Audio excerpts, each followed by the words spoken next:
Chairperson Sonia Gandhi ji की राजीव गांधी की हत्या के बाद सोनिया गांधी को राजनीति से नफरत हो गई थी। चिढ़ इस कदर थी कि सोनिया ने पहली बार अध्यक्ष बनाए जाने के विचार पर सीधे सीधे कह दिया था कि वो अपने बच्चों को भीख मांगते देख सकती हैं, लेकिन कभी राजनीति में कदम नहीं रखेंगी।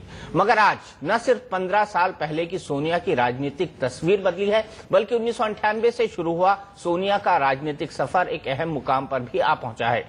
सोनिया कांग्रेस के 125 साल के इतिहास में पहली बार लगातार 15 साल से पार्टी की मुखिया बनी हुई है। इन 15 सालों में सोनिया अपनी राजनीतिक समझ से एक तरफ विरोधियों के हर दांव पेंच का काट भी निकाल रही हैं और तमाम घोटालों और भ्रष्टाचार के आरोपों से घिरी यूपीए सरकार की नैया पार लगाने में भी जुटी है। अब बड़ी बहस में चर्चा इसी बात पर कि आखिर कैसा रहा सोनिया का 15 साल का राजनीतिक सफर।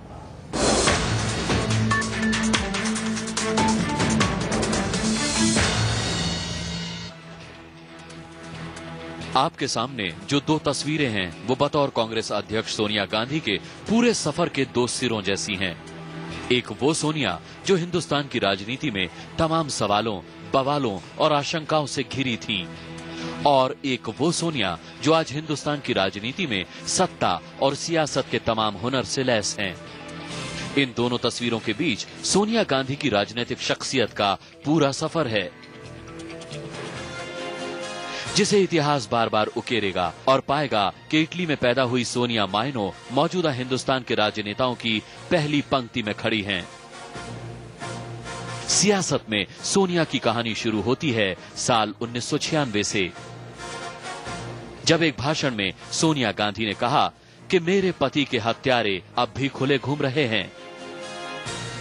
वक्त को भी समझ आ गया था कि सोनिया गांधी की धमक भारत की राजनीति में एक नई ठसक लाने को है। फिर आया साल 1998, जब कांग्रेस के अंदर खाने तख्त भी गिरे और ताज भी उछले। गिरने वाला ताज था सीताराम केसरी का और धूमकेतु की तरह चमकने को तैयार थीं सोनिया गांधी। फिर क्या था, अमेठी से चुनाव जीता और 1999 में विपक्ष की नेता बनी। 2003 में उस वक्त की एनडीए सरकार के खिलाफ अविश्वास प्रस्ताव लाकर उन्होंने जता दिया था कि वो अपने शुरुआती दिनों में भी गूंगी गुड़िया नहीं हैं। कहते हैं कि हिंदुस्तान की सियासी बिसात पर जब तक शतरंजी चाल न चली जाए तब तक आप मजे हुए राजनेता नहीं समझे जाते। जयललिता के साथ एक कप चाय पीकर अटल बिहारी वाजपेयी की सरकार एक वोट से गिराकर सोनिया ने दिखा दिया कि इस जमाने में भी चाणक्य बना करते हैं। 1998 में कई राज्यों में बीजेपी को प्याज के आंसू रुलाया, लाभ के पद विवाद पर खुद ही कुर्सी छोड़ी और दोबारा जीतकर वापस आईं। और इतना ही नहीं, इस मुल्क में अपनी सास को और अपने पति को खोने के बावजूद विदेशी होने का राजनीतिक आरोप भी झेला। लेकिन इन सब के बावजूद सोनिया की सियासत, सोनिया की शख्सियत और सोनिया के मुस्तकबिल को लार्जर देन लाइफ बनते हुए भी देखना था। आखिरकार वो दिन भी आया। साल था 2004। कई साल के सूखे के बाद कांग्रेस समर्थित यूपीए की सरकार केंद्र में आई, जिसके साथ ही आवाजें पूरे देश से उठी कि अब सोनिया को ही देश का प्रधानमंत्री बन जाना चाहिए। लेकिन शायद सोनिया के जहन में और वक्त की ओट में कुछ और ही चल रहा था। सोनिया ने अंतरात्मा की आवाज सुनी। कांग्रेसी रोते रहे, कुछ बिलखते भी नजर आए, मगर सोनिया ने प्रधानमंत्री की कुर्सी ठुकरा दी।